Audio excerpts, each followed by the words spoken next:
As the custodian of the country's gateway, we continuously seek to provide a seamless and joyful experience for you. The Butterfly Effect, a set of facilities and services specially catered to guests with hidden disabilities. The Butterfly Effect aims to ensure our hidden disability guests have a seamless and pleasant journey at our airport. We have designated areas for our hidden disability guests, and you will be specially assisted by our trained airport staff. The process is fairly easy and hassle-free. Should you need to use the Butterfly Effect, you can pre-register through Malaysia Airport's official website 3 days prior to your flight. The registration will allow the airport community to prepare for your upcoming travel, ensuring a seamless journey. Upon arrival at the airport, do look out for the Butterfly Effect logo. It is located between doors 2 and 3 at departure level KLIA 1 and at door 2, departure level KLIA 2. You may then proceed to the customer information counter at level 5, departure hall KLIA 1 and level 3, departure hall KLIA 2. For verification purposes, please present an OKU card or a letter issued by a doctor stating the hidden disability condition. You will be given a butterfly kit containing a lanyard, brochure and leaflet on locations of the calm room and sensory walls. It is best to have the lanyard on at all times for proper assistance from our airport staff. Our friendly airport care ambassadors will happily guide and escort you from the check-in counter all the way to the boarding gate. As a Butterfly Effect guest, you may utilize the calm room located at level 5 KLIA 1 before proceeding to the boarding gate. Our calm room is designed specifically to help individuals with hidden disabilities to regulate their emotions and calm their anxieties in the busy and loud airport environment. The interactive touch panels of our sensory walls help hidden disability guests to engage through their touch and sight, encouraging interactive explorations. Our Butterfly Effect guests will have special access at all checkpoints within the terminal.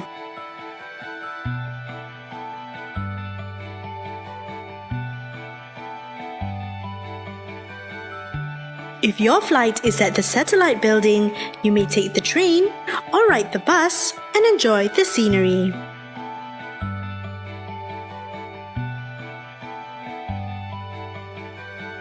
At the boarding gate, you will go through the final round of security checks. Our aviation security personnel will give more time and flexibility to accommodate to your needs.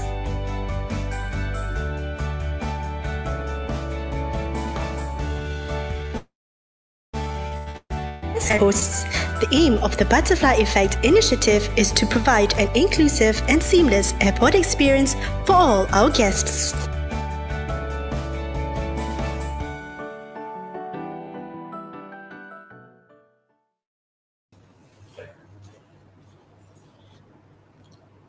Assalamualaikum and a very good afternoon to all our penonton-penonton di Facebook Live Malaysia Airports pada hari ini.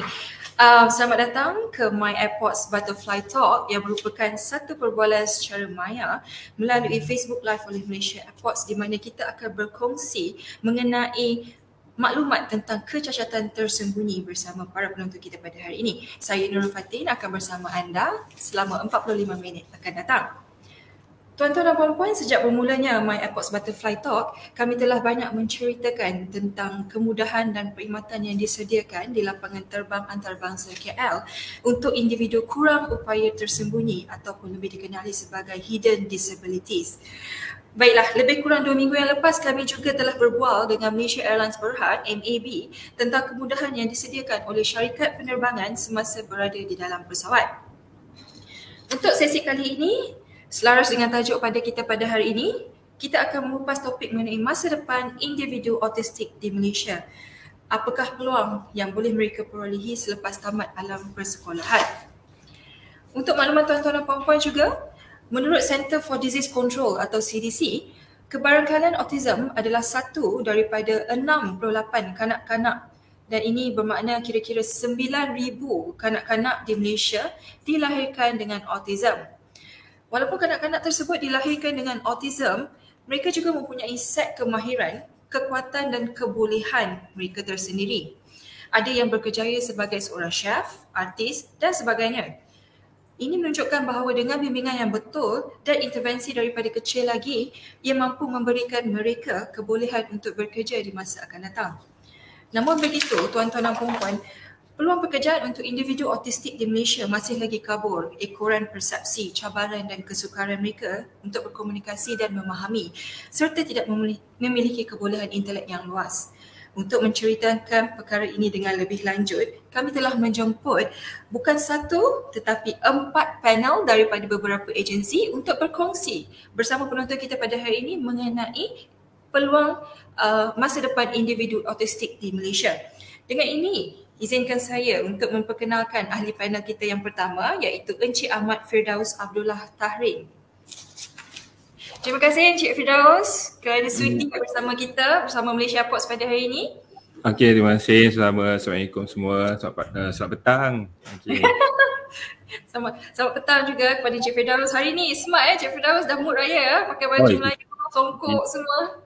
Kita dah 2 tahun kan tertangguh Aidilfitri kita, so kita semangat lebih sikit lah tahun balik ni. Kampung tahun ni? Balik kampung. Okey, tuan-tuan dan puan-puan Encik Firdaus Abdullah, izinkan saya untuk memperkenalkan sedikit Encik Firdaus ya. Encik Firdaus merupakan ketua program di Pusat Genius Kurnia, bahagian Genius, Kementerian Pendidikan Malaysia. Baiklah, selain mempunyai 17 tahun pengalaman dalam bidang pendidikan, Cik Firdaus juga merupakan seorang bapa kepada anak istimewa autism yang sangat banyak mendidiknya mengenai cara menyantuni mereka dengan melalui pendidikan dan kekeluargaannya, Cik Firdaus ya. Kini Cik Firdaus juga memfokuskan tugasnya bagi menyokong perkhidmatan intervensi awal kepada kanak-kanak autism serta keluarga mereka dan juga aktif dalam advokasi untuk memperluaskan lagi kesedaran mengenai spektrum ini. Baiklah, terima kasih Cik Firdaus. Izinkan saya pula untuk memperkenalkan panel kita yang kedua iaitu Puan Mahfuzah Zainal. Terima kasih Puan Mahfuzah kerana sudi bersama Malaysia Ports pada hari ini. Sorry Puan Mahfuzah, muted. Okay. Terima kasih Puan Mahfuzah di atas kesudian Puan Mahfuzah untuk bersama kita pada hari ini. Okey, izinkan saya juga Puan Mahfuzah untuk memperkenalkan Puan Mahfuzah. Beliau juga merupakan seorang pegawai terapi cara kerja yang berkhidmat di Kementerian Pendidikan Malaysia, khusus dalam pendidikan khas. Berkelulusan dalam bidangnya daripada beberapa institusi seperti University of Cardiff, Wales, United Kingdom dan University of Southern California. Beliau kini menjalankan intervensi awal untuk kanak-kanak dan terapi cara kerja untuk murid berkeperluan khas. Beliau juga telah menghasilkan lebih daripada 20 jodoh buku berkaitan panduan pelaksanaan terapi kepada kanak-kanak berkeperluan khas. Sungguh ekstensif pengalaman Puan Mahfuzah Dan terima kasih juga Puan Mahfuzah kerana sudi bersama kita pada hari ini. Terima kasih atas jemputan. Baiklah, saya perkenalkan panel kita yang ketiga pada hari ini iaitu Puan Gayatri Vadeval. Hai Puan Gayatri. Hai, selamat petang Puan. Selamat petang semua. Terima kasih sudi bersama Malaysia Ports pada petang ni Puan Gayatri Thank you Puan. Baiklah Puan Gayatri, izinkan saya untuk memperkenalkan sikit Puan Gayatri Okay, Puan Gayatri merupakan Ketua Cawangan Perkhidmatan Pekerjaan di Pertubuhan Keselamatan Sosial atau lebih dikenali sebagai Perkeso. Di samping itu beliau juga merupakan pengarah projek untuk portal perkhidmatan pekerjaan nasional iaitu My Future Jobs. Sepanjang perkhidmatannya di Perkeso, Puan Gayatri telah memperkenalkan banyak inisiatif baharu dalam bidang penempatan dan sokongan pekerjaan. Dengan pengalamannya unik dan luas dalam program Return to Work Perkeso yang ditubuhkan sejak tahun 2007, ia telah membawa dedikasi dan nilai teguh Puan Gayatri untuk memperkasakan individu dalam menyertai tenaga kerja. Dengan ini diharap Puan Gayatri dapat berkongsi sedikit sebanyak mengenai inisiatif tersebut sepanjang perbualan kita pada hari ini dijalankan Puan Gayatri Boleh Puan. Okey, terima kasih. Baiklah, ahli panel kita yang terakhir. Izinkan saya untuk memperkenalkan Encik Muhammad Adli Yahya. Hai Encik Muhammad Adli. Hey, hello, apa khabar? Jumpa Encik Adli lagi sekali ya. Ya. Banyak kali pun tak apa. Abang tak serik lah terima undangan Malaysia Airport Encik Adli ya. Tempat lama terkenang kot. Baiklah Encik Adli ya, saya mungkin ada antara penonton kita yang mungkin belum kenal lagi Encik Adli, saya kenalkan sedikit lah ya background Encik Adli. Okey, Encik Adli merupakan pemilik Autism Cafe Project. Beliau juga sangat aktif dalam mewujudkan kesedaran tentang autism dan juga beliau telah meninggalkan kerja beliau sepenuh masa di sebuah organisasi berprestij untuk menumpukan perhatian kepada perkembangan anaknya, Lokman, yang juga autistik. Baiklah, terima kasih Encik Adli di atas kesudian Encik Adli untuk bersama kita pada petang ni ya, despite of all of you punya busy schedule hari ini. Terima kasih banyak-banyak. Baiklah. Setelah saya telah perkenalkan keempat panelis kita dan ternyata mereka ini bukan calang-calang orang lah ya untuk berkongsi dengan kita mengenai pengalaman, ekspertis, kepakaran mereka. Jadi izinkan saya untuk bermula dengan Encik Firdaus ya. Encik Firdaus, saya difahamkan bahawa jenis kurnia ini merupakan pusat intervensi awal kepada keluarga dan kanak-kanak yang mengalami autism. Jadi Encik Firdaus, mungkin Encik Firdaus boleh terangkan dengan lebih terperinci mengenai peranan dan juga role institusi jenis kurnia ni, Encik Firdaus.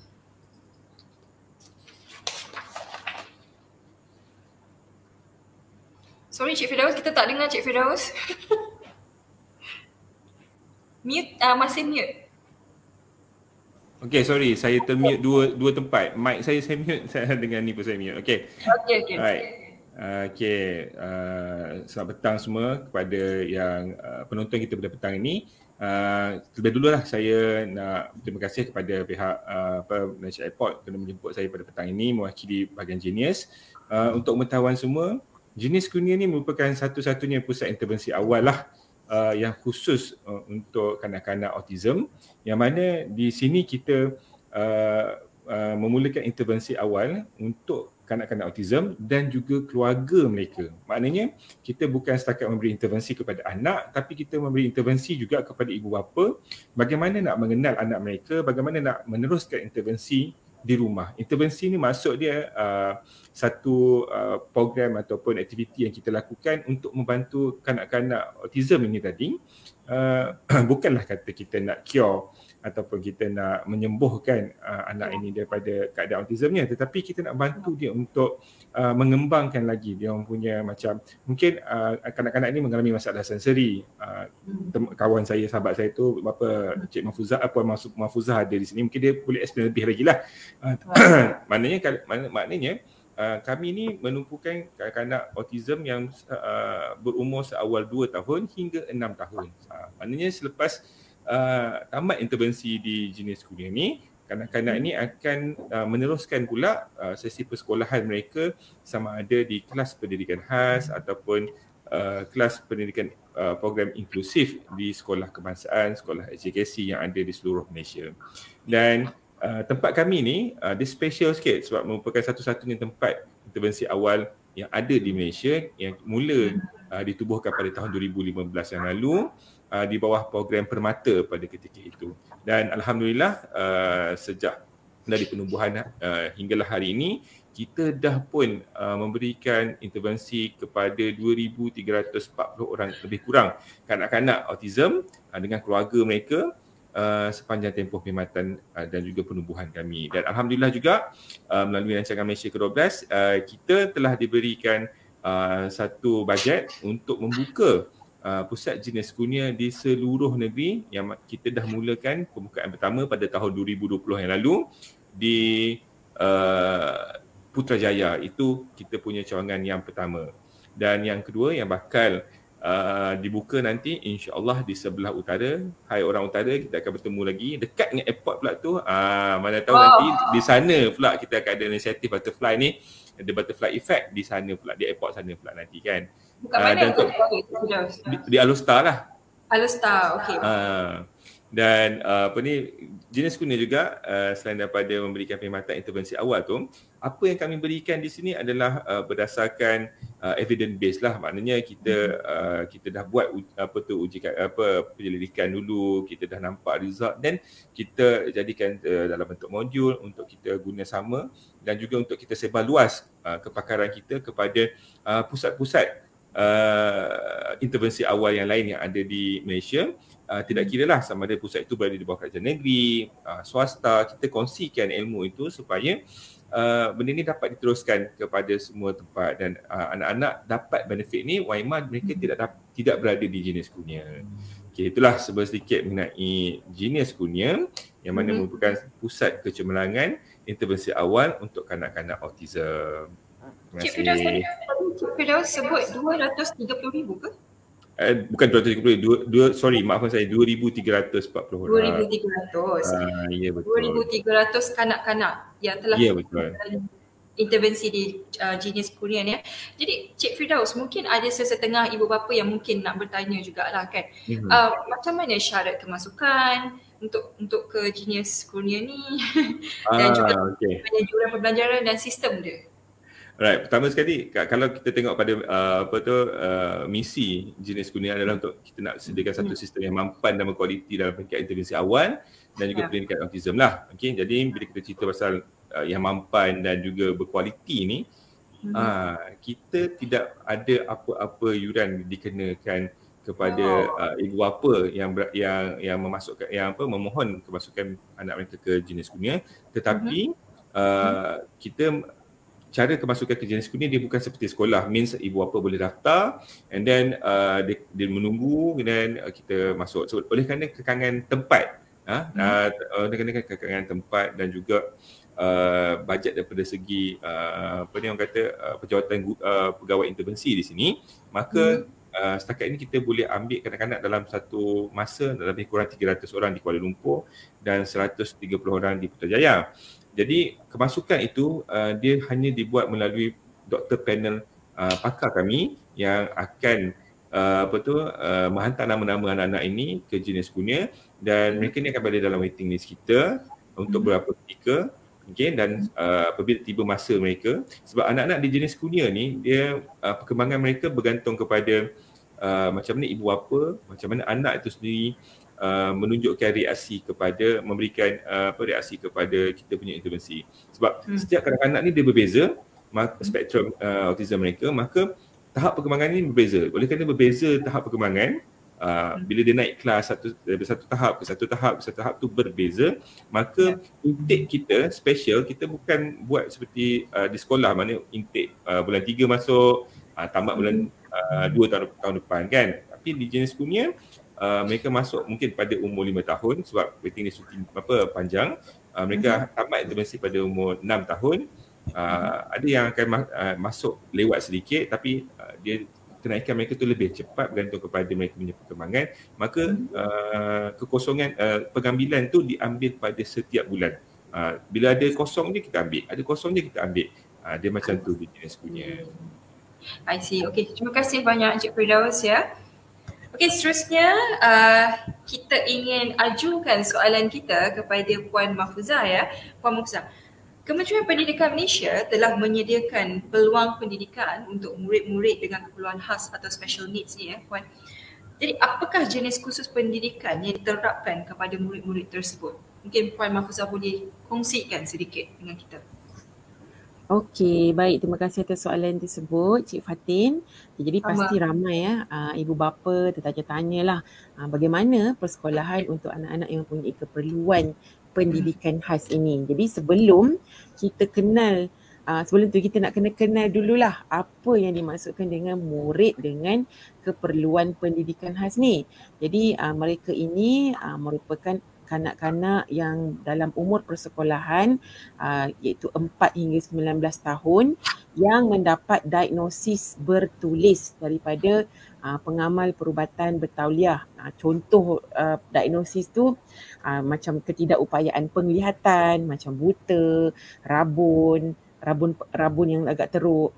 ketidakupayaan pendengaran seperti pekak ataupun bisu, ketidakupayaan pembelajaran seperti autism, autistic, ADHD ataupun hyperactive, Down syndrome, cerebral palsy, disleksia dan diagnosis lain yang membolehkan mereka layak untuk menerima pendidikan khas. Jadi semua kanak-kanak dengan diagnosis yang saya sebutkan tadi tu layak untuk menerima pendidikan berkeperluan khas daripada Kementerian Pendidikan Malaysia. Jadi mereka pun layak juga untuk terima kad pengesahan sebagai orang kurang upaya ataupun OKU daripada Jabatan Kebajikan Masyarakat. Okey, itu pengenalan berkenaan tentang siapa murid berkeperluan khas ini. Jadi untuk melayakkan mereka menerima pendidikan khas ini, saya nak ceritalah sedikit berkenaan dengan pendidikan khas di Malaysia ni. Kita ada 3 jenis. Ini biasa, mungkin orang yang dalam pendidikan khas dah tahu. Orang yang di luar pendidikan khas yang mungkin ada anak yang baru didiagnose dengan diagnosis yang saya sebutkan tadi tu mungkin nak tahu apa option yang mereka ada. Okay, kita ada 3 option. Yang pertama adalah Sekolah Pendidikan Khas ataupun SPK. Yang kedua, Program Pendidikan Khas Integrasi PPKI. Dan ketiga adalah Program Pendidikan Inklusif. So ini adalah 3 yang utama. Okay. Seperti yang Cik Firdaus cakap tadi tu, Cik Firdaus dia kata jenis kurnia dia kata yang umur sebelum masuk darjah 1. Okay, so itu boleh pergi ke jenis kurnia ni. Saya sebutkan ni yang dah masuk dalam pendidikan wajib di Malaysia kan. Jadi harap ibu bapa tak kelirulah dengan nama-nama program yang saya sebutkan tadi tu. Jadi saya nak cerita setiap satu ciri program tersebut. Kalau SPK, Sekolah Pendidikan Khas ini, okay, sekolah ni memang sekolah dia khusus untuk anak-anak istimewa dan dia tidak bercampur dengan anak-anak tipikal. Jadi sekolah SPK ni tak banyak. Dia ada dekat Malaysia ni kita hanya ada 34 buah sahaja. Setakat inilah 34 buah, 28 buah sekolah rendah dan 6 sekolah menengah di seluruh Malaysia. Jadi awal-awal penubuhan sekolah pendidikan khas ini dia ditubuhkan untuk murid-murid yang mempunyai masalah ataupun ketidakupayaan pendengaran, pekak bisu dan juga penglihatan, rabun ataupun buta. Tapi pertambahan bilangan murid dengan ketidakupayaan pembelajaran yang saya sebutkan macam diagnosis autism ya, disleksia dah semakin ramai sekarang ni. Jadi mereka ni pun sekarang dah diterima untuk masuk ke sekolah-sekolah pendidikan khas SPK tadi ni. Okay? Jadi SPK ni dia terhad, macam saya cakap tadi 34 buah saja. Dia hanya berada di bandar-bandar besar ataupun di ibu negeri di Malaysia. Jadi sekolah SPK ni dia istimewa sikit kerana dia ada asrama, ada package asrama. Jadi murid boleh tinggal dekat asrama tu lah. Dan ada pembantu pengurusan murid dan warden akan menemani mereka. Jadi sekolah SPK ni sekolah rendah, sekolah menengah. Jadi sekolah menengah saya sebutkan ya. Sekolah menengah ada 6. Okey, saya nak sebutkan kalau sekolah menengah ni mereka ni akan ditawarkan dengan dalam bidang-bidang kemahiran lah yang tersenarai dalam sijil kemahiran Malaysia yang mungkin akan dijelaskan lagi oleh Puan Gayatri nanti kan tentang sijil kemahiran Malaysia. Jadi ada 4 nama sekolah yang menawarkan sijil kemahiran Malaysia ni dalam silibus mereka. Saya sebutkan di sini yang mungkin berada di kediaman anda. Okey, antaranya adalah Sekolah Menengah Pendidikan Khas Vocasional Shah Alam. Dan kita ada Sekolah Menengah Pendidikan Khas Vocasional Merbuk di Sungai Petani Kedah. Sekolah Menengah Pendidikan Khas Vocasional Indah Pura di Johor. Sekolah Menengah Pendidikan Khas Vocasional di Kuantan. So ini 4 yang kita tawarkan untuk peluang untuk murid berkeperluan khas ini melanjutkan sijil kemahiran Malaysia mereka. Jadi kalau untuk murid berkeperluan khasnya di Malaysia ni, kita sediakan pendidikan untuk mereka sampai umur 19 tahun. 19 tahun. Kalau biasa murid tipikal 17 tahun sahaja. Jadi special tambah lagi 2 tahun. Itu di SPK. Sekolah yang kedua pula, program yang kedua iaitu Program Pendidikan Khas Integrasi. Program ini adalah program yang terbesar sekali di Malaysia. Kenapa dia terbesar? Sebab program ni berada di sekolah-sekolah harian di semua daerah di Malaysia. Jadi tak perlulah pergi ke ibu negeri je. Mungkin dekat daerah anda yang berdekatan dengan rumah pun ada program ini. Okay. Tapi bukan semua, dia hanya sekolah-sekolah yang terpilih sahaja, kerana kita pun nak kena menilai kedudukan sekolah, fasiliti. Sebab sekolah-sekolah ni kena berada di level yang level arah 1 supaya murid-murid berkerusi roda pun boleh akses pergi ke kelas tersebut. Okay. Kemudian program semua murid berkeperluan khas di Malaysia ni layak untuk masuk ke PPKI ni. Okey, termasuklah yang ada masalah penglihatan ke pendengarannya, cuma yang penglihatan dan pendengaran ni dia limited sedikit. Okay, jadi PPKI ni berada dalam komuniti sekolah harian biasa, namun dia agak terasing daripada program di aliran perdana sebab dia memang tak bercampur. Jadual pembelajaran berbeza, guru juga berbeza. Okey, right. Okey, sekarang kita pergi kepada program PPI pula, program pendidikan inklusif.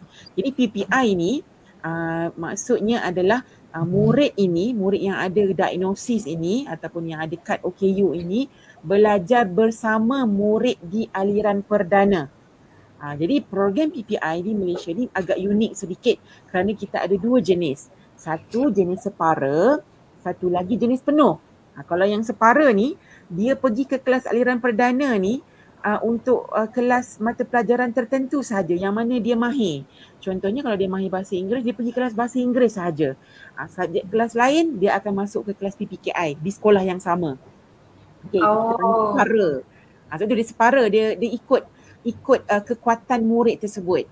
Kemudian kalau yang penuh, inklusi penuh, dia akan berada sepenuhnya daripada pagi sampai habis waktu sekolah berada di kelas aliran perdana. Maksudnya dia tak pergi langsung ke kelas pendidikan khas. Okay, jadi macam mana nak pilih budak-budak ni, murid-murid ni, nak pergi separa ke, nak pergi yang penuh ke? Okey, judgement ataupun penilaian ni dibuat oleh guru PPKI. So gurulah yang akan tengok, ataupun mungkin kalau dia memang layak untuk berada di PPI penuh, tak perlu masuk ke sekolah pendidikan khas, dia memang masuk layak untuk inklusi penuh. Jadi yang setahu saya dan saya juga terlibat jugalah dengan program untuk pemilihan murid-murid ini, di jenis kurnia juga ada menyediakan latihan untuk kanak-kanak autistik ini untuk diberi peluang untuk belajar di program pendidikan inklusif. Okey, jadi ini pun saya pernah terlibat jugalah sebelum ni untuk pemilihan murid-murid daripada jenis kurnia untuk masuk ke sekolah dalam program pendidikan khas. Okay, so demikianlah serba ringkas, tak ringkas sangatlah, banyak juga saya cakap ya. Apa bagus Puan Mahfuzah. At least kita clear.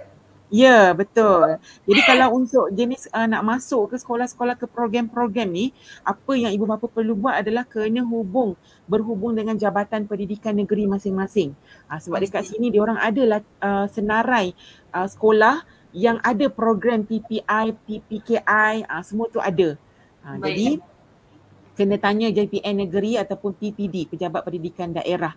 So mereka ni ibu bapa boleh tanyalah berkaitan tentang program ini. Jadi kalau ditanya pendapat saya, apa program yang terbaik untuk anak-anak, jawapan saya adalah ia bergantung kepada keperluan dan kekuatan murid tersebut. Jadi kesesuaian ni nak tengok pun kita tak boleh juga kalau kita nak push dia untuk fully inklusif penuh, tak boleh juga sebab kita risau, sebab saya pun pernah handle juga anak-anak yang fully inklusif ini, dia ada risiko untuk dibuli kan. Jadi kita tak naklah dia berada dalam situasi seperti itu, dan kita kena tengok, sebab itu penilaian itu penting dan penilaian ini sangat subjektif. Tak boleh kita samakan kerana walaupun dia umurnya sama, ada diagnosis autism, tetapi kemungkinan keperluan dia mungkin dia tak sesuai berada di aliran perdana di inklusif. Mungkin dia sesuai di PPKI ataupun mungkin dia sesuai di SPK. So itu adalah sangat subjektif dan memerlukan penilaian yang menyeluruh daripada warga sekolah. So sekian jawapan saya. So tak boleh pukul rata lah ya Puan Mahfuzah ya. Ya, betul. Cara in a nutshell. Okay Puan Mahfuzah, just a little bit untuk tambah kepada penjelasan Puan Mahfuzah tadi. Terima kasih ya Puan Mahfuzah. Cuma just kita nak tahu dari segi silibus, adakah sama dengan mungkin ada subjek-subjek yang sama dengan sekolah lain, sekolah-sekolah biasa, ataupun ada tambahan sikit ke in term of syllabus? Okey, untuk waktu pembelajaran tak banyak beza dengan pembelajaran murid di aliran perdana. So kalau untuk di sekolah pendidikan khas tadi yang SPK, mereka ni kurikulumnya ikut aliran perdana. Cuma dia berbeza pada penyampaian kurikulum tersebut. Contohnya kalau murid buta, dia akan belajar menggunakan medium braille. Kalau murid pekak, dia akan belajar menggunakan medium bahasa isyarat. Tapi dalam di PPKI, kita ada kurikulum pendidikan khas dan guru boleh mengajar murid-murid mengikut aras dan keperluan murid tersebut. Kerana macam saya cakap tadi, tak sama aras kognitif mereka walaupun diagnosisnya sama, walaupun umurnya sama. Jadi inilah cabaran sebenarnya untuk guru pendidikan khas dalam menangani pembelajaran murid-murid yang berbeza aras kognitif ini. So mereka ni boleh saya katakan pakar lah, kerana dalam kelas ada 7 orang. Itu kalau idealnya adalah 7 orang dalam satu kelas. Kalau kita tak cukup, kita sekarang ni memang menerima murid bilangan murid berkeperluan khas yang ramai, sehingga kan ada kelas yang sampai satu kelas sampai 15 orang ya. So itulah dia punya cara dia. Dan kalau di PPI pula, pendidikan inklusif, memang kita kena ikut kurikulum aliran perdana. Sebab tu kita kena tengok juga, sebab kadang-kadang murid pendidikan berkeperluan khas ini dia tidak sesuai kerana kurikulum arus perdana itu mungkin agak tinggi daripada aras kognitif mereka. Jadi kena tengok jugalah. Baik, faham Puan Mahfuzah. Jadi ini adalah beberapa panduan untuk ibu bapa yang mempunyai anak yang mempunyai spektrum ini untuk rujuk kepada Jabatan Pendidikan tadi Puan Mahfuzah Jabatan Pendidikan Negeri masing-masing. Betul. Dan seterusnya mengurak langkah untuk ke peringkat mana untuk menghantar anak mereka ke sekolah yang bersesuaian Puan Mahfuzah Yes. Di atas perkongsian sebentar tadi. Baiklah, seterusnya saya ingin mengajukan soalan saya kepada panel yang ketiga, iaitu Puan Gayatri. Puan Gayatri, sedia? Baiklah Puan Gayatri, boleh ceritakan sedikit kepada kita secara ringkas mengenai Perkeso dan juga mengenai perkhidmatan pekerjaan Perkeso. Puan Gayatri, silakan. Okay, thank you Puan Nurul. Okay, so berkaitan dengan Perkeso, ia merupakan satu agensi atau badan berkanun di bawah Kementerian Sumber Manusia, yang mana tanggungjawab Perkeso adalah bagi memberi perlindungan keselamatan sosial kepada pencarum. Dan kalau kita tengok dari segi aspek daripada Perbadanan Perburuhan International Labour Organisation ILO, yang mana unemployment ataupun employment merupakan satu tunjang keselamatan sosial. So di sinilah kami menggunakan tunjang tersebut untuk kami melihat pada peluang untuk kita memberi perkhidmatan pekerjaan. Yang kalau kita tengok kita punya akta sebenarnya Puan, 1969 kita dah ada akta yang mengandungi elemen untuk kita melihat pada bukan saja rehabilitasi tetapi juga kepada aspek penempatan pekerjaan kepada mereka yang telah mengalami bencana pekerjaan ataupun keilatan. Ini adalah bawah skop Perkeso. Walau bagaimanapun daripada skop tersebut, pada tahun 2007 kami telah mulakan satu program yang dikenali sebagai program Return to Work, yang mana kami memberi perkhidmatan pemulihan secara komprehensif. Dan dalam pelaksanaan program tersebut kami melihat kebanyakan pencarum yang telah mengalami bencana pekerjaan ataupun kilatan yang mempunyai ketidakupayaan ataupun yang hilang upaya, kita melihat ada keperluan untuk kami memberi sokongan individu kepada mereka, mengenal pasti apakah keupayaan mereka dan apakah limitasi yang kami perlu melaksanakan apa-apa intervensi untuk membantu mereka untuk kembali ke alam pekerjaan. Dan pada masa yang sama, sistem insurans pekerjaan di bawah Perkeso juga telah dilaksanakan, dan di situ juga kita ada aspek perkhidmatan pekerjaan, yang mana bagi pekerja yang telah diberhentikan kami memberi perkhidmatan pekerjaan.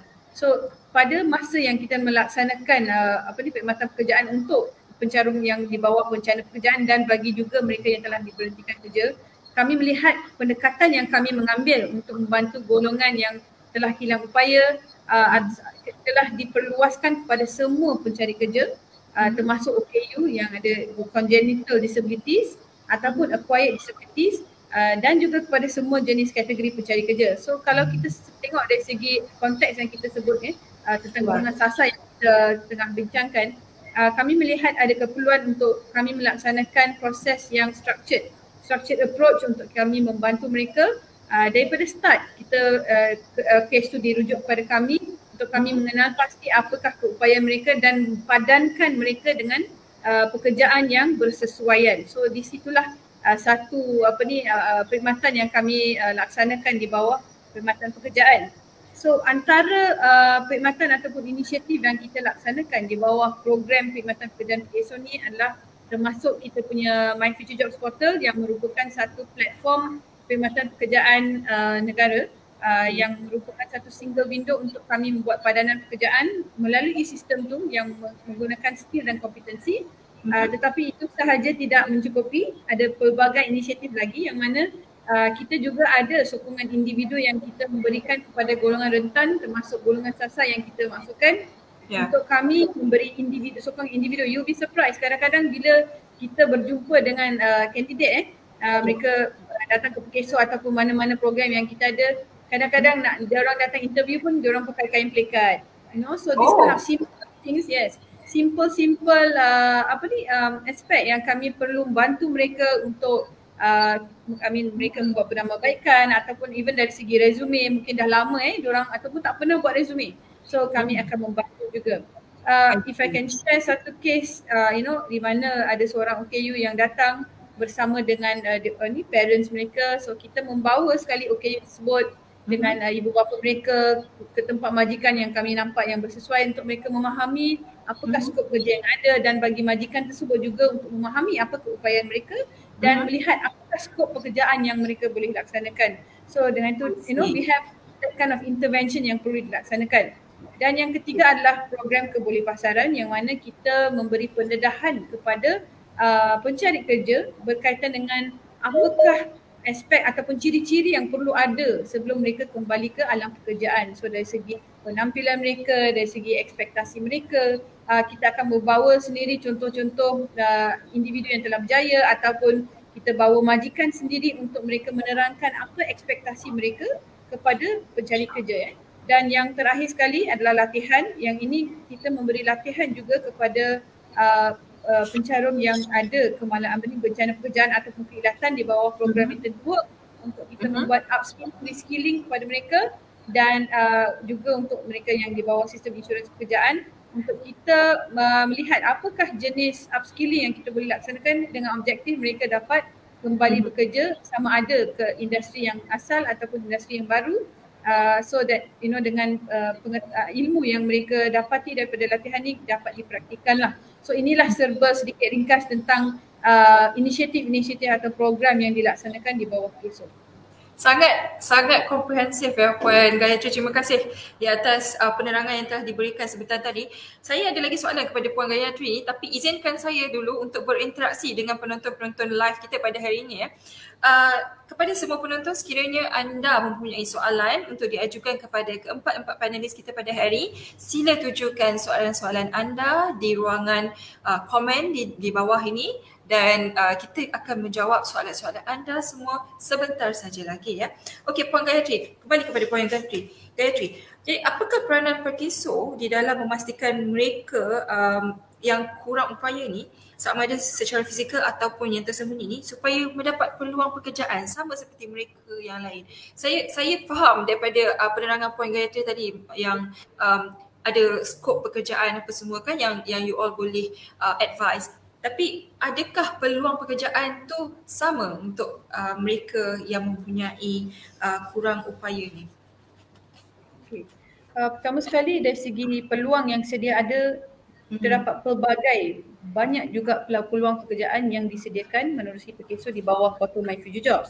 Tapi apa yang kami melihat adalah dari segi cabaran ialah dari segi pemahaman ataupun awareness ataupun understanding daripada pihak majikan berkaitan dengan apakah keupayaan. Saya tak suka menggunakan ketidakupayaan sebab itulah yang menyebabkan isu. They don't see the ability of the individual. So kami menggunakan konteks apakah keupayaan individu tersebut dan apakah mereka boleh laksanakan. That's why Bila kita ada peluang tersebut, kita tidak akan tengok yang ni mungkin sesuai untuk OKU atau tidak, sebab apabila kita pergi dengan majikan, kita berbincang dengan majikan, mungkin ada skop-skop yang sebenarnya OKU tersebut boleh laksanakan, tetapi mungkin perlu beberapa work accommodation ataupun pengubahsuaian dari segi skop kerja ataupun mungkin dari segi persekitaran kerja itu sendiri, yang mana kami akan memberi pendedahan kepada majikan tentang apakah pengubahsuaian yang perlu dilaksanakan.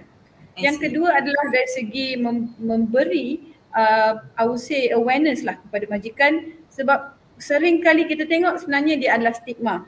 Kami banyak kali bila saya turun sendiri berjumpa dengan majikan, pada permulaannya mereka mungkin lihat dari segi mungkin perkara ini adalah agak sukar dan kita tidak boleh padankan seseorang individu, tetapi bila kita turun dan kami explain, kami beri explanation kepada majikan tu dan kita dedahkan apa keupayaan individu tersebut dan kita merangka apakah skop kerja yang dia boleh laksanakan, dan also pendedahan kepada sistem sokongan mereka, sebab mungkin ketua jabatan itu sendiri tidak mencukupi untuk kita memberi pendedahan, tetapi juga kepada rakan sekerja mereka yang akan membantu mereka untuk melaksanakan tugas, especially pada permulaan dia. So kami melaksanakan program Disability Equality Training juga kepada majikan untuk kami mendedahkan ataupun membantu majikan ni untuk menjadi ejen perubahan, untuk mereka melihat tentang keupayaan rather than ketidakupayaan. Okay. Yang keempat adalah dari segi insentif yang kami menyediakan kepada majikan. Ada pelbagai insentif yang mungkin para penonton mungkin tidak aware. Kalau kita tengok dari bawah program Return to Work sendiri, kalau seseorang individu telah dirujuk kepada program Return to Work, mereka akan dapat menikmati beberapa kemudahan yang mana termasuk car modification. Ini kita sebut untuk yang mana car modification. Bukan kereta, car modifikasi sahaja, modification pada car. Wah, sendirilah. Of course. Dan also dari segi pengubahsuaian tempat kerja, we have a maximum cap of 20,000 tapi dikongsi dengan majikan. Tapi ini mungkin some of the incentive yang disediakan yang mungkin majikan tidak tahu. Even dari segi sokongan, sistem sokongan yang ada di bawah Jabatan Kemajikan Masyarakat yang seperti job coach, yang mana ada job coach yang akan membantu mereka daripada awal sehingga mereka dapat sustain ke tempat kerja dengan penyediaan manual. Okay, pukul berapa you kena you go to this department dan apa yang you kena buat seterusnya dengan structured manual tersebut. So semua perkara ni kalau kita bagi secara package kepada majikan, saya percaya mereka akan melihat daripada segi 400,000 peluang pekerjaan tu, sebab mungkin dapat kita share dengan semua yang juga mampu melaksanakan tugas-tugas tersebut. Betul Puan Gayatri. It's just that we have to see things from a different perspective, and kalau kita diberi peluang tu, lebih ramai dari kalangan kita yang boleh mendapat peluang pekerjaan yang sama. Terima kasih Puan Gayatri di atas penerangan yang sangat komprehensif tadi, dan kita boleh lihat banyak inisiatif yang telah Perkeso laksanakan dalam memastikan kebajikan dan keselamatan sosial para pekerja ini terjaga. Baiklah, terima kasih Puan Gayatri. Kita akan beralih kepada Encik Adli. Encik Adli So Encik Adli, kalau Encik Adli masih Encik Adli, kalau masih Encik Adli ingat lagi pada episod pertama kita dengan Encik Adli hari tu, kita telah berbual mengenai kemudahan dan perkhidmatan yang disediakan untuk individu yang mempunyai kecacatan tersembunyi ni dalam lapangan terbang antarabangsa atau KLIA Cik Adli Ya. Cik Adli kita nak dengar sikit lah pengalaman Cik Adli dalam membesarkan anak Cik Adli iaitu Luqman yang mengalami autism. Apa yang membuatkan Encik Adli bertekad untuk meninggalkan bidang pekerjaan sepenuh masa di salah sebuah organisasi terbesar di Malaysia dan membuka Autism Cafe Project ini, Encik Adli? Mungkin Encik Adli boleh kongsikan dengan penonton kita pada hari ini? Oh, okey, bolehlah sikit jangan detail lah. Detail kan saya menangis tak pasal-pasal kan. Boleh jadi. Okey. Saya pengalaman saya dengan Luqman ni masa dulu bayangkan 23 tahun lepas, dia dah 23 tahun lepas. So environment was bukan macam sekarang tau. Sekarang ni dah ada support group, dah ada internet, semua knowledge it's all on fingertips kan. Dulu tak ada lah. So during those days I was having a acceptance punya issues lah. Penerimaan lah. Tak ada isu penerimaan saya dengan Luqman ni lah. Dia bila ada masalah penerimaan ni, dia akan jadi kucak-kacir sikit lah kita punya hubungan kekeluargaan ni. Sebab kita nak macam ni, Allah bagi macam ni, then be upset, marah, whatnot lah. Kadang-kadang bila dia buat, kita tak tahu, masalahnya kita tak tahu. We're not dealing, we can't, benda ni, mana nak cerita, kalau you cakap pasal Down syndrome ke apa ke, physically it's there. You nampak. Ini, you tak nampak apa yang kurang whatnot pada anak saya dulu lah. So, bila saya ajar dia tu, saya ajar macam orang normal. Bila dia tak respon, saya nak marah, whatnot. So, itu berlarutan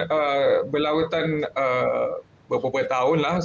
Bila jadi, lepas tu, bila dah reda tu, bila kita dah terima tu, then the question is always in back of my mind, macam mana dia nak teruskan hidup sekiranya kita tak ada. Kerana saya nak anak saya ni hidup sebaik yang mungkin.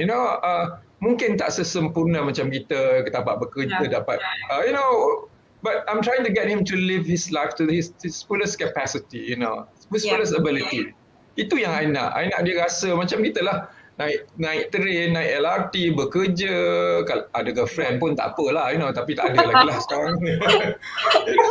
Macam kita lah, if possible berkahwin, something. But, I know his limitation, but still I want him to live his full life to the fullest. You're right, yeah. So, saya fikir itulah macam mana saya nak suruh dia bekerja ni, nak suruh dia bekerja. Because the key is when you, bila bekerja, you akan jumpa orang, you akan berinteraksi, you akan socialize, you akan, semua tu lah. The key is to have him to work, Tetapi masalahnya, Luqman ni is not a typical individual. Autism is a spectrum. At one point you have very intelligent, another point you have very severe, and Luqman is somewhere in the midpoint, neither here nor there.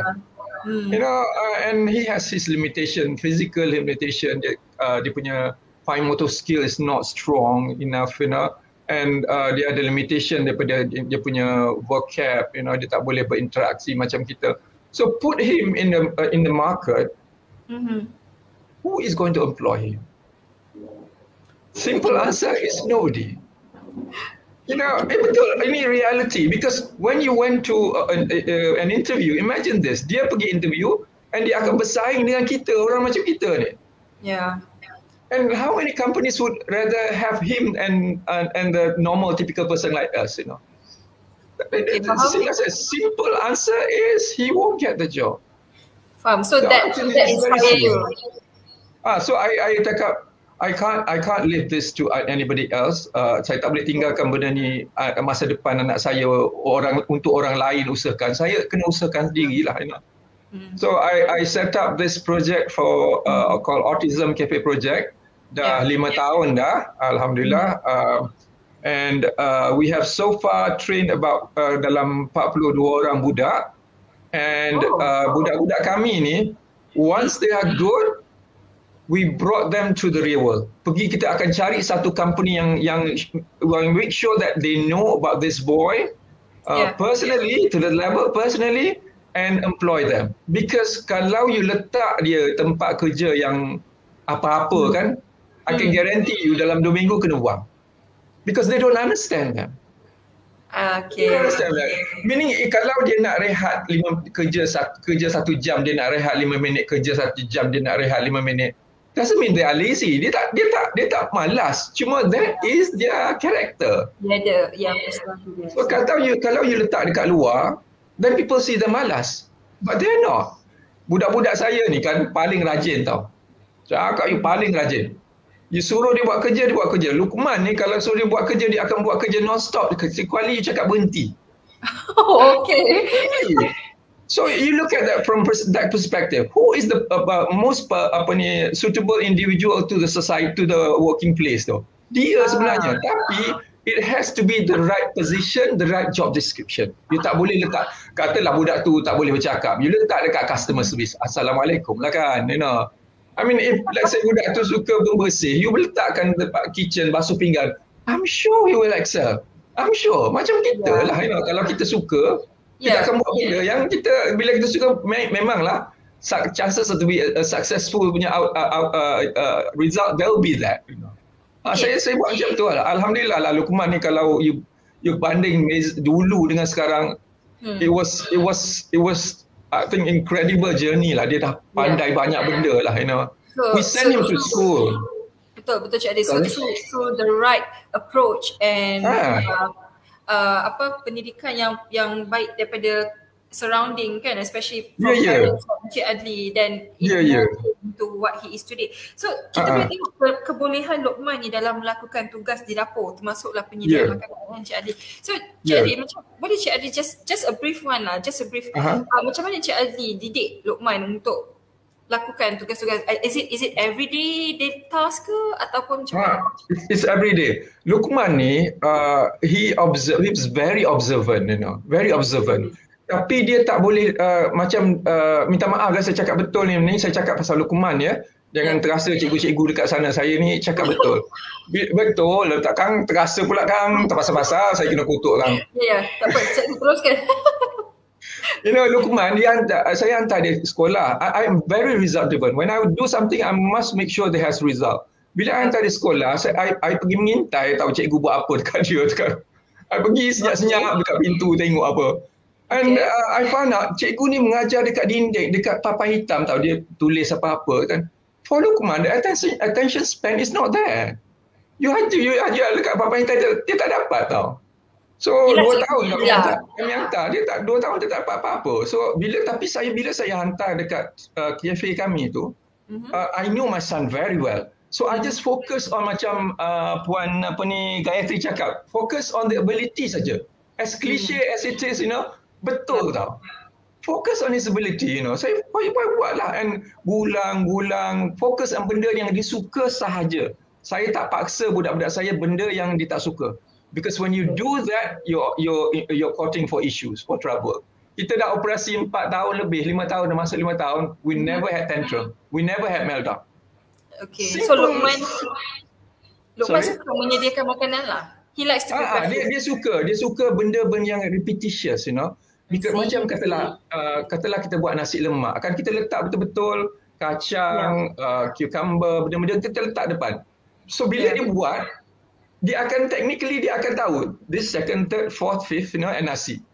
Okay. So that how we move the project. Alhamdulillah lah budak-budak kami dah ramai yang I would say I'm terribly proud of them lah. Sekarang dah ada jadi eksekutif lah apalah, you know. I'm so happy with that, you know. Very good. Sorry, yeah. Thank you very much, Adli, for sharing with us. Yeah, I mean this is a very true story, very true thing that happening in surrounding. Yeah, betul. Yeah. Okay, seterusnya. Terima kasih Cik Adli. Seterusnya kepada Encik Firdaus ya. Jadi saya difahamkan Encik Firdaus juga mempunyai seorang anak autistik. Jadi secara peribadi Encik Firdaus ya, apakah potensi yang Encik Firdaus boleh lihat dalam diri anak Encik Firdaus ni yang boleh diaplikasikan di masa hadapan selepas tamat alam persekolahan? Okay, pertama sekali kan, saya memang sangat setujulah apa yang Cik Adli cakap kan. Even macam Cik Adli dia bukan cikgu, macam saya cikgu pula, cikgu lah cikgu. Lepas tu parent pula tu. Kalau Cik Adli dia intai cikgu dia dekat cikgu anak dia dekat sekolah. Saya apatah lagi kan. Dia lagi double intai tu. Okay, dia macam ni. Sama juga kepada ibu bapa yang ada anak istimewa, tak kisahlah autism ke, cerebral palsy ke apa, mereka ibu bapa dia nak the best untuk anak mereka. Kita kalau boleh, kita tidak mahu pampered anak ni. Kita kalau boleh, sebab kita satu masa nanti kita akan pejamkan mata kita akan pergi dan kita nak anak ini dia at least boleh mengurus diri, at least boleh orang kata gain something from them lah. Maknanya dia boleh bekerja ke, tapi dengan cara yang paling simple lah. Macam Puan Gayatri cakap tadi, dia kena tempat yang sesuai, kena modification. Ya, kena modification tempatnya kan. Lepas tu kena orang yang sesuai untuk hayat dia kena ada kerjasama situ. Dan macam Cik Ali cakap tadi, latihan repetition tu perlu. Macam anak saya sendiri tengok kan, my son ni, anak saya namanya Martin. Dia sangat suka benda yang binaan. Dia suka Lego, suka stacking lah, dia suka dia bukan setakat stacking tapi dia bina something yang meaningful, bukan stacking susun barang macam tu tak, tapi dia dah tahap kepada tahap membina something yang meaningful. Dia tengok dia buat. Okay, now strategically-nya kami tengok dia takkan pada saya kalau dia dapat excel in exam ini academic punya side kan. Untuk certain subject is okay. Maths ke BI, PM cukup. Science. Benda-benda yang macam yang hands on. Saya faham dia punya, kami suami isteri faham dia punya sampai mana dia boleh kan. Mungkin dalam part benda-benda lain tu mungkin susah sikit untuk dia. Macam Mahfuzah cakap tadi, sebab itulah kalau macam inklusif tu dia ada inklusif separa, inklusif penuh. So macam anak saya dia berada di inklusif separa lah. Dia celup-celup big time bahasa Inggeris dari sini. Okay, jadi apa yang kami tengok daripada potensi tu, kami dah mulakan daripada rumah lah. Okay, kita dah mulakan macam pendedahan kepada game Minecraft. Game Minecraft contoh dia membantu anak ni untuk berfikir, untuk menyelesaikan problem solving. Macam mana nak bina ni, macam mana nak bina tu. Dalam masa yang sama, dalam game Minecraft tu dia ada subjek-subjek sains, math, banyak lagi lah subjek yang ada kat dalam tu, tapi dia explore through game. Okay, kenapa macam tu? Sebab macam Cik dia kata lah, dia tak minat nak tengok cikgu mengajar kat depan. Mungkin cikgu tak chalk and talk, tapi oleh kerana dalam kelas biasa anaknya ramai, mungkin 35 orang, 30 orang. Jadi fokus tu tidak ada untuk anak-anak tu. Jadi kita kena bantulah. Parent tak boleh serah 100% kepada guru. Kita kena bantu guru. Itu yang sebaik. Jadi kita kena mula kat rumah. Jadi kita tengok potensi macam kami ni tengok potensi dia ke arah itu, maka kita bagi pendedahan yang macam tu. Games tadi, tapi dengan kawalan lah, bukanlah bagi sepanjang masa. Hari-hari bagi nanti dia akan affect mental health kanak-kanak tu, tak tidur semua kan. Kemudian dia suka Lego. So saya bagi Lego, saya belikan Lego apa semua sampai dia boleh bina benda-benda macam tu. Kenapa? Sebab saya pun fanatic fan of Lego. Saya tahu anak ni dia boleh jadi Lego builder. Dia boleh kerja dengan Merlin Entertainment, kalau contohnya company yang buat Lego punya dekat Legoland, dia buat binaan apa semua kan. Gaji 3-4-5 ribu. So siapa tak nak kan? Jadi kemahiran itu ada.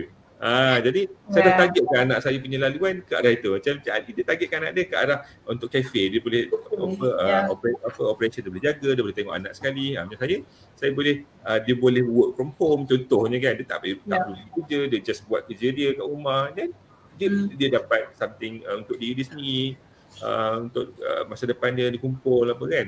Dalam masa yang sama kita polish dia punya kemahiran. Kalau boleh kita tak naklah dia work from home totally tak jumpa orang apa semua kan. Jadi meaningless lah intervensi yang kita buat tu, meaningless jugalah. Betul-betul pendidikan melalui sekolah pendidikan khas tadi buat pelbagai program kan. Jadi kita kena support, tapi bukanlah orang kata let go macam tu je kepada sekolah. Baiklah. Thank you. Terima kasih Cik Firdaus ya. So also just to conclude apa yang Cik Aziz dan Cik Firdaus cakap tadi, is acceptance. So basically you kena menerima keadaan tu dan seterusnya proceed through dengan macam mana nak melatih anak tu. Boleh saya tahu Martin umur berapa Cik Firdaus 8 tahun. 8 tahun. So daripada awal tahun berapa yang Cik Firdaus discover dia ada? Okay, kami nampak ada kelainan tu waktu umur dia 2 tahun setengah, and then 2 months after memang confirm lah dia autistik bila kita dah rujuk dia kepada pakar perkembangan kanak-kanak. Dan daripada situ kita mulakan intervensi. Sebab tu kami cakap di jenis kuning kita sangat menitik beratkan, kita empower ibu bapa. Kita ada terapis, kita ada cikgu special education, dan kita compile tu semua, kita bantu parent dan juga bantu anak, so that benda tu berterusan di rumah. Sebab sebaik-baik intervensi tu datang daripada rumah lah. Tu Cik Adi tu dia punya kita punya idola lah kepada ibu bapa sekalian. Dan saya nampak, dan saya bila Puan Gayatri cerita tadi tu, Saya rasa macam okay, semangat ni anak aku nanti akan datang dah ada organisasi yang bahkan membantu anak-anak yang kurang keupayaan ni untuk bekerja. Ya.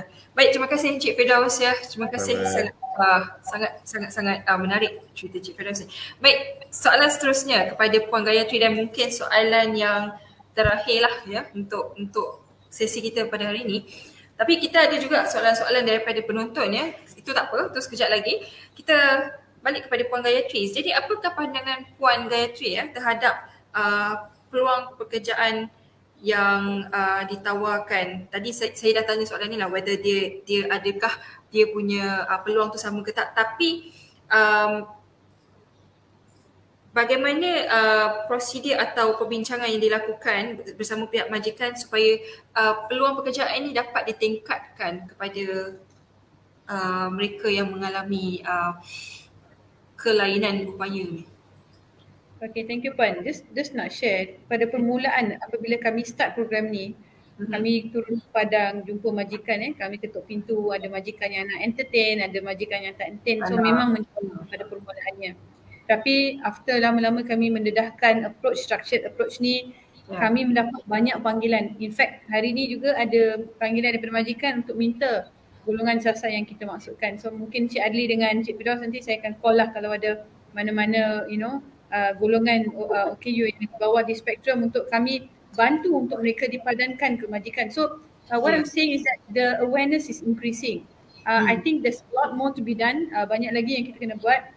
Yang saya nampak company ni sekarang diorang ni tak nampak there's actually sebenarnya satu sumber pencari kerja yang sangat berupaya untuk contribute kepada organisasi mereka, macam mana Encik Adli sebut tadi. Sebab inilah yang mana kalau mereka melihat ini mungkin dengan pendedahan exposure berkaitan dengan upaya mereka, keupayaan mereka, dan kalau mereka coach mereka dengan sebaiknya, mereka akan tahan lama berbanding dengan pencari kerja yang bukan OKU. Itu dah jadi satu bukti lah. Okay, so kalau company ni faham perkara itu, mereka akan mungkin cuba try on and also use this as a source of labour as well. Yang kedua, saya nampak banyak majikan belum tengok potensi inovasi yang mereka boleh laksanakan dengan kita menggajikan OKU ni. Sebab bila kita menjual satu produk, kita akan melihat pada orang yang bukan OKU saja.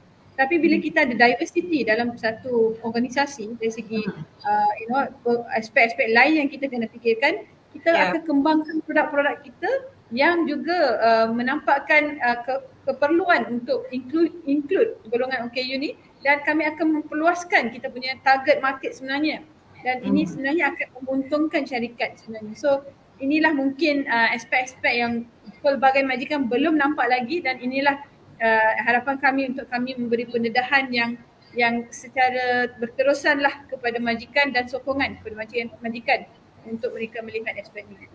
Ya, terima kasih Puan Gayatri ya. So seterusnya kita akan teruskan dengan soalan-soalan dari para penonton kita pada hari ini ya. Jadi soalan pertama berbunyi, anak kepada kawan saya menunjukkan tanda-tanda autism tapi dia tidak pernah membawa anaknya pergi berjumpa pakar. Boleh tak sekiranya kawan saya itu membawa anaknya ke Genius untuk mengenal pasti tanda-tanda tersebut? Mungkin soalan ni Encik Firdaus boleh jawab. Boleh ke tak bawa anak kawan dia ni untuk ke Genius untuk mengenal pasti tanda-tanda tersebut? Okey, jawapan dia boleh, dan saya tolong jawab juga bahawasanya kita ada di sini, kita terdapat unit psikologi yang mana unit psikologi klinikal ni dia akan bantu untuk buat early assessment lah.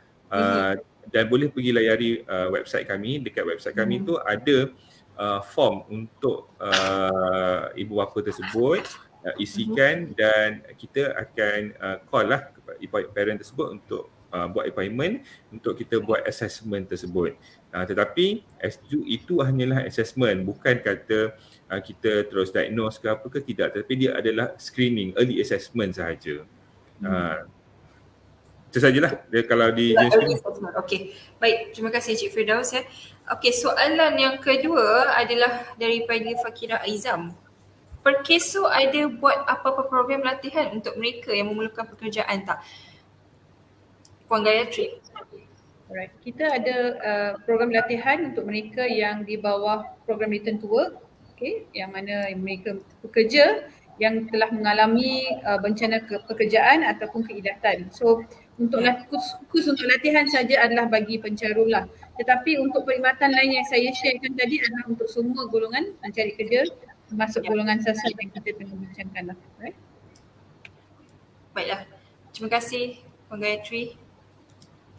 Mungkin soalan terakhir daripada penonton kita dan juga sebelum kita, kita ada 2 lagi soalan terakhir. Okay, is there any facilities made available for kids with autism in Malaysia in general, like medical insurance or any benefits provided by an insurance company? Cik Adli. Okay, Cik Adli boleh jawab? Unmute ni. Okay. So far yang saya tahu ya, setakat ni insurance coverage memang tak ada dekat Malaysia since 22 tahun lepas lah.